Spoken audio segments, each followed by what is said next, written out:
সন্তোষীমাকে আজকে ফ্রাইডে আমাদের puja done. Good morning everyone. Good morning everyone. কালকে আমার জন্মদিন ছিল, প্রচুর লোক উইশ করেছো, ফোন করেছো, মানে ভরিয়ে দিয়েছো, মানে দারুণ না মানে লেগেছে।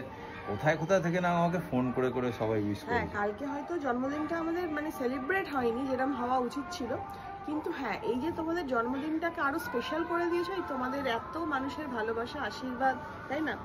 আমি ভাবছিলাম, বাবা পাশে কানে এসে বললো তুই চিন্তা করিস না, তোর জন্মদিনটা যখন এরকম সিম্পল হয়েছে তুই তো এরকমই চাইতিস যে আমার জন্মদিনটা সিম্পল হোক, সিম্পল থাকুক।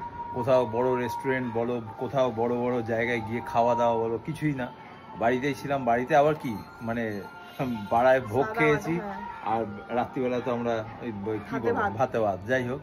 তা বললো তোর জন্য অন্য কিছু বড় কিছু ভাবা আছে আমার, তুই চিন্তা করিস না, ভালোই হবে। তারপরে চিন্তা করলাম না, বাবা যখন বলে দিয়েছে তো ভালোই হবে, আর কোনো দুঃখ নেই, আনন্দেই আছি।